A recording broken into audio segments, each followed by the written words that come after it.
પોરબંદર મહાનગરપાલિકા દ્વારા આગામી બજેટને લઈને લોકોના અભિપ્રાય અને સૂચનો માટે લિંક તૈયાર કરાઈ હતી, જેના મારફત માત્ર 75 શહેરીજનોએ પોતાના મંતવ્ય આપ્યા છે, જેને લઈને અનેક ચર્ચા જાગી છે. પોરબંદર મહાનગરપાલિકા દ્વારા આગામી વર્ષનું બજેટ તૈયાર કરવાની પ્રક્રિયા હાલ પૂરજોશમાં ચાલી રહી છે. આ બજેટમાં લોકોની ભાગીદારી વધારવા અને શહેરના વાસ્તવિક પ્રશ્નોને વાચા આપવા માટે મહાનગરપાલિકા દ્વારા એક નવતર પ્રયોગ કરવામાં આવ્યો હતો. રસ્તા, પાણી પુરવઠો, ગટર, સફાઈ, આરોગ્ય, શિક્ષણ, લાઇટિંગ, પાર્ક બગીચા, ટ્રાફિક વ્યવસ્થા, સ્માર્ટ સિટી સુવિધાઓ સહિતના વિવિધ મુદ્દાઓ અંગે નગરજનોના વિચાર અને સૂચનોનો બજેટમાં સમાવેશ થાય તે હેતુસર આ પહેલ હાથ ધરવામાં આવી હતી અને આ માટે મહાનગરપાલિકા દ્વારા એક વિશેષ ઓનલાઈન લિંક તૈયાર કરવામાં આવી હતી, જે તારીખ 3 ફેબ્રુઆરી સુધી ખુલ્લી રહી હતી. પરંતુ શહેરમાં લાખોની વસ્તી છે અને સામાજિક કાર્યકરો, ચિંતકો, બુદ્ધિજીવી વર્ગ પણ મોટા પ્રમાણમાં છે. એ સિવાય મહાનગરપાલિકાએ આ ન કરવું જોઈએ, તે કરવું જોઈએ તેવી વાતો પાનની દુકાને ઊભીને કરતા પણ લોકો અહીં અસ્તિત્વ ધરાવે છે. મહાનગરપાલિકાએ તમામ લોકોને પોતાનો મત વ્યક્ત કરવા ખુલ્લું પ્લેટફોર્મ પૂરું પાડ્યું હતું.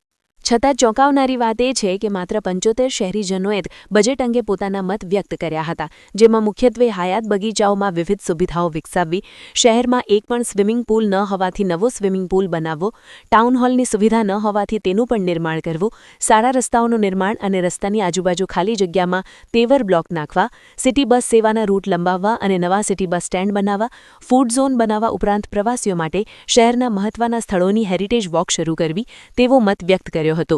ઉપરાંત રાત્રિ સફાઈ પર ભાર મૂકવો અને સફાઈ બાબતે લોકોમાં જાગૃતિ લાવવી, રસ્તા ઉપર સાઇનેજ બોર્ડ, સ્ટ્રીટ નંબર અને રોડ માર્કિંગ કરવા, સ્મશાન ભૂમિનો વિકાસ કરવા પણ જણાવાયું હતું. નિપુલ પોપટ, પોરબંદર ટાઈમ્સ.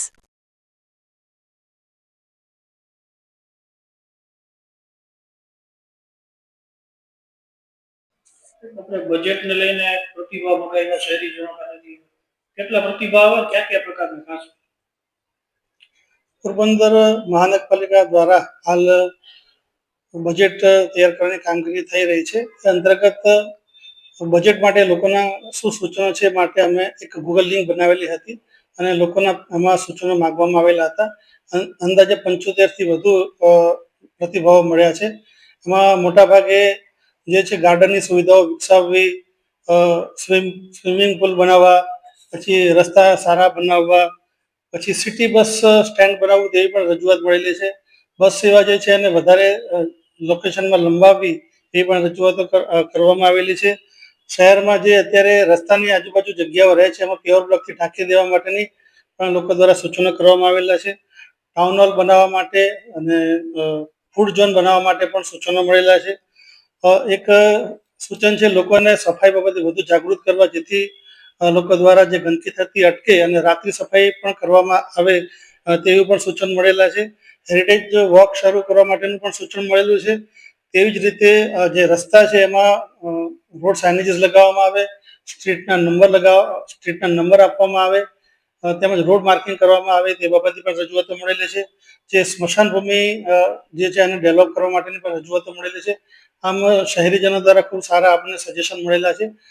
મારે જણાવવાનું કે એમાં મોટાભાગના જે સૂચનો છે એમાં કોઈને કોઈ તબક્કે આપણે કાર્યવાહી કરેલી છે અને વધુમાં જે સૂચનો મળેલા છે એમાં ચોક્કસ અમને આવરી લઈ અને આગામી બજેટ અમે તૈયાર કરવામાં આવનાર છીએ.